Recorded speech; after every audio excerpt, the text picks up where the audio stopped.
Julianne Moore. Now, we don't have to worry about too many dinosaur attacks today, but I can still enhance the mood a little bit through the music of John Williams. You see, the music really brings everything to life, really creates that environment, that atmosphere that immerses you in the story, the characters, the action, the excitement, the adventure, and suspense. Okay. Alright. It looks like some of those dinosaurs may have survived after all. Yeah. Looks like, yeah. Don't worry though, we got plenty of interns to round them up later on. And we're always hiring interns. Dinosaurs have to eat too. Just kidding. Now, it did take a lot of visual effects and special effects to bring those dinosaurs roaring back to life on the big screen. On top of that, we also made great use of weather effects in the Jurassic films.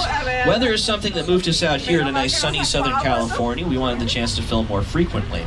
The thing is that scripts still call for anything.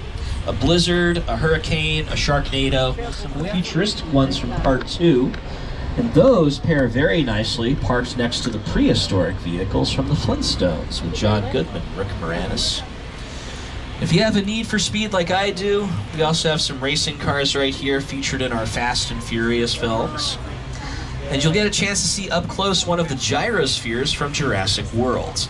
What you won't see on the Gyro Sphere is the glass. That's because the glass, for the most part, did not exist. It was mainly computer-generated imagery, added later on in post-production, because glass is reflective. You don't want to see the crew or the equipment reflected in the glass when you're watching the movie. It kind of takes you out of it. Visual effects company takes care of the rest. And just a reminder back there, we do need you to remain seated at all times for your safety. It's not worth a photo falling out of the tram. Nah. But we are about to embark on a journey now to an island off the coast of Costa Rica that deserves a proper introduction, so here it is. Welcome to Jurassic Park. Themselves. Because in just a few short moments, you should start seeing flashes of lightning against those buildings. We also have the tracks of thunder being added in by our sound department. So we have lightning, we have thunder, you know what's coming next. In case you don't though, spoiler alert, it's rain. Overhead sprinkler systems spray water straight up and out so it falls naturally, and bam, instant rain whenever we need it. Now, we will make our raindrops larger than normal-sized raindrops so they show up clearly on screen. If you ever watch a sporting event at home and there's a rain delay, you're like, it's not that bad, go ahead and finish the game. That's regular rain. It doesn't show up too well, so we make ours Hollywood-sized so you get the full effect. And sometimes, if you make your demonstration go on a little long, you get a little bit of a build-up, like this one, heading down the hill towards our tram right now. So everyone just watch out for the flash flood, okay?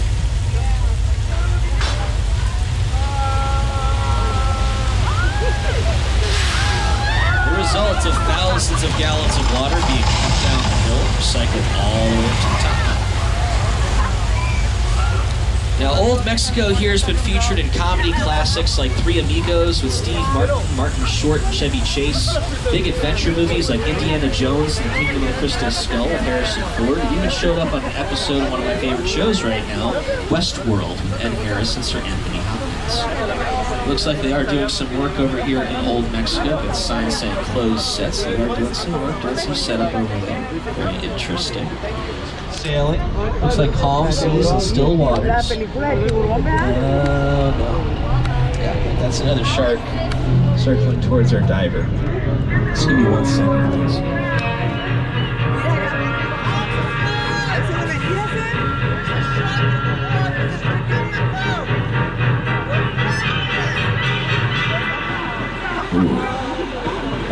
You had a lot of guts to be out there, ladies and gentlemen. And there they are. It's gross. We should be fine again as long as everyone remains seated and we stay out of the water. You know, people go on the tram goes in the water, and the sharks in the water, so. We're gonna play it safe right here behind these tanks of flammable gasoline. Much safer right here. I have a theory that maybe we can explore together. I'm seeing a chain reaction start to form back there. All we need is just a little bit. There we go.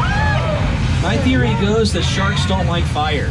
Fire doesn't mix well with water. Sharks live in water. It tracks in a weird sort of way.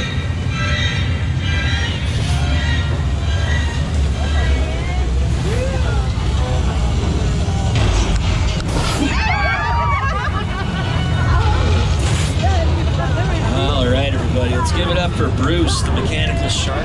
Now, right here inside of stage 50, a very unique stage, and that this is a 2-level soundstage. You see staircases on either side, and they do lead upstairs to a street-level set above us, which affords a production to do what's called a tracking shot. That's one fluid continuous camera move. Oh, okay, all right. Don't worry, just a small California tremor. We get it from time to time, so don't worry, ladies and gentlemen. Okay, I want to hold on to something. Just hold on tight. We're going to have to ride this out. Brace yourselves.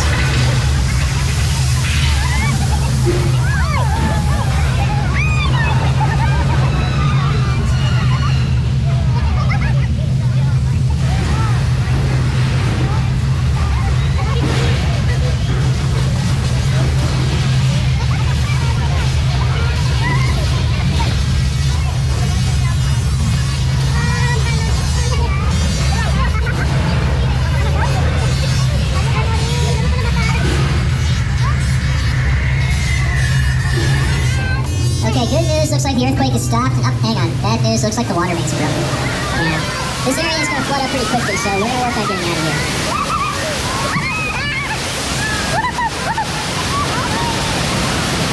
Congratulations, guys, you just survived earthquake, the big one. That effect might seem familiar if you caught that episode of Bones. In case you missed it, check it out here on your screens.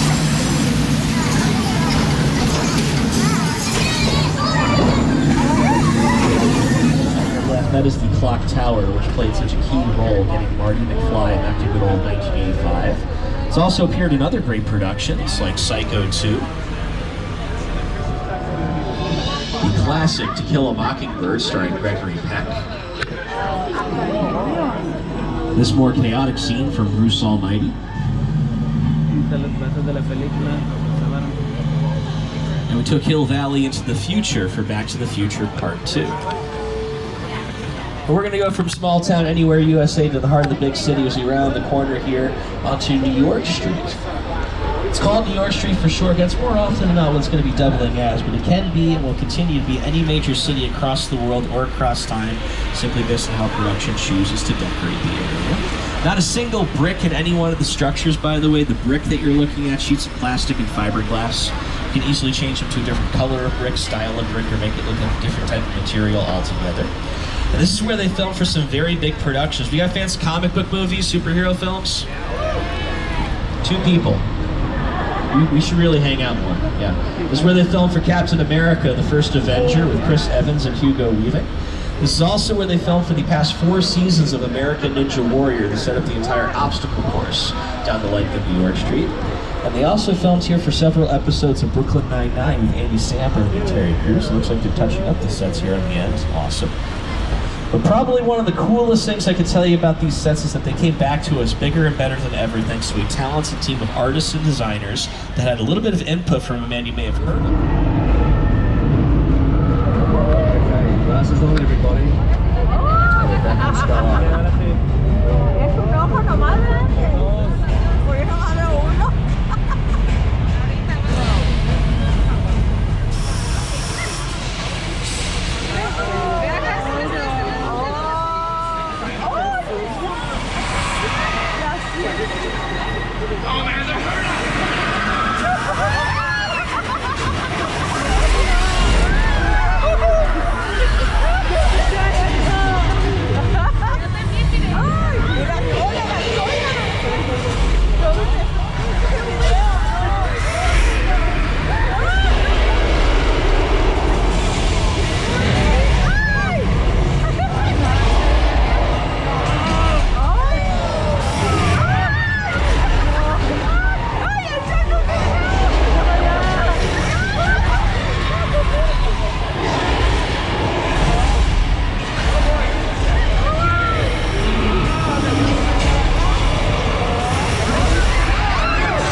ladies and gentlemen, King